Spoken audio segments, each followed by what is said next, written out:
naatasan po ako ng ating Pangulo na basahin sa inyo ang rekomendasyon ng inyong IATF. Ang unang rekomendasyon po ay kinakailangan mag-approve ng minimum health standard na patutupad po simula ng April 27, 2020. Ito po ay maging applicable sa lahat ng ECQ. Itong mga guidelines po ay dapat matapos by April 25, 2020. Ang gagawa po ng guidelines, ang mamumuno po dito ay ang Department of Health at siya ang bubuo ng guidelines para po sa mga hospital, para po sa testing at para sa hygiene.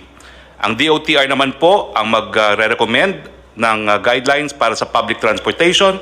Ang DTI naman po ay bubuo ng guidelines para sa mga employers. Ang DOLI po ang magbubuo ng guidelines para sa mga manggagawa.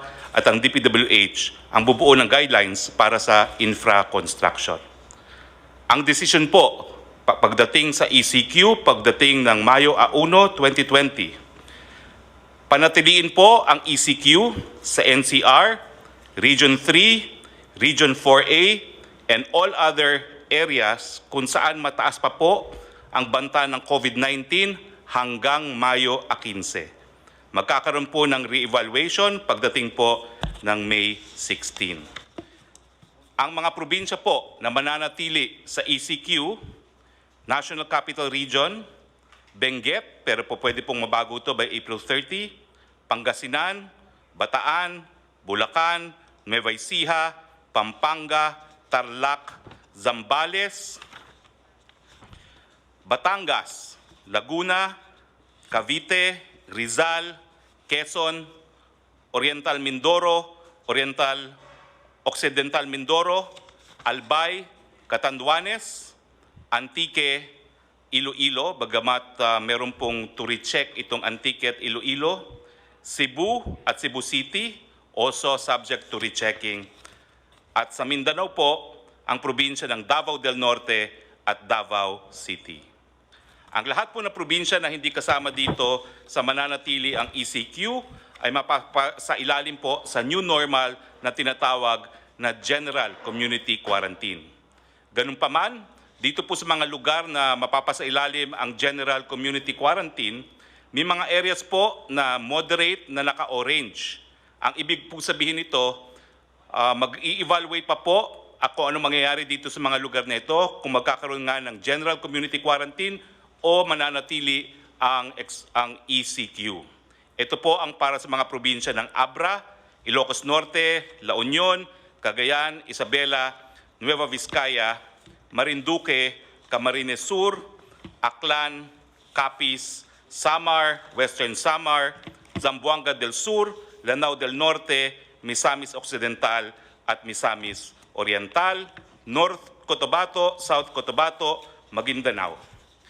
Yung mga areas naman po na low at moderate ay mapapasilalim nga po sa GCQ, ang new normal. Yung mga moderate na areas po ay ang mga probinsyang Negros Occidental, Negros Oriental, Siquijor, Davao del Sur, Davao Oriental, Sultan Kudarat, Lanao del Sur. At yung mga low po na areas na mapapasailalim din sa General Community Quarantine ay mga probinsya ng Apayao, Mountain Province, Ifugao, Kalinga, Ilocos Sur, Batanes, Quirino, Aurora, Palawan, Romblon, Camarines Norte, Sorsogon, Masbate, Guimaras, Bohol, Biliran, Eastern Samar, Leyte, Northern Samar, Southern Leyte, Zamboanga del Norte, Zamboanga Sibugay, Bukidnon, Camiguin, Davao Occidental, Sarangani, Agusan del Sur, Dinagat Island, Surigao del Norte, Surigao del Sur, Agusan del Norte, Basilan at Sulu. Ano po ang recommendation sa mga areas under General Community Quarantine? Ito po yung mga lugar na hindi na mapapasailalim sa ECQ. Pwede pong magtrabaho ang mga manggagawa sa Sektor 1, 2, and 3. Ito po yung gagawin on a work-in phase. Yung mga bata po, edad 0 hanggang 20, at yung mga matatanda, 60 and up, and high health risk, mananatili po sila sa kanilang mga tahanan.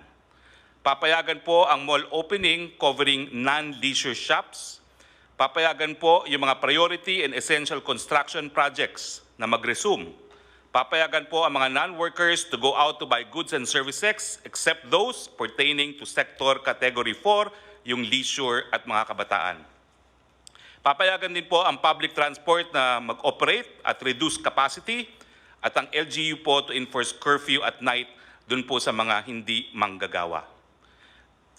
For GCQ areas, General Community Quarantine, i-consider po ang reprioritizing ng SAP cash subsidy towards ECQ areas. Ibig sabihin, yung SAP po na para sa areas na hindi na po under ECQ, siyempre po yung cash subsidy, kinakailangan pag-aralan na ibuhos dun sa mga areas under ECQ pa rin.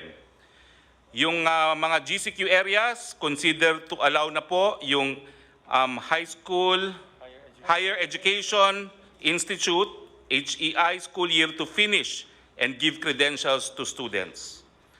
Sa ECQ and GCQ areas, bubuksan po ang mga paliparan at ang mga puerto para sa mga goods lamang. Yung option po to shift to GCQ sa mga moderate to low risk area by industry. Nagbigay po sila ng rekomendasyon na 100% opening para sa agrikultura, fishery, forestry, sa food manufacturing at lahat po ng supply chain including ink, packaging, raw materials, sa food retail, supermarket, restaurant for takeout and delivery only, mga hospital, logistics, water, energy, internet, telecoms, media.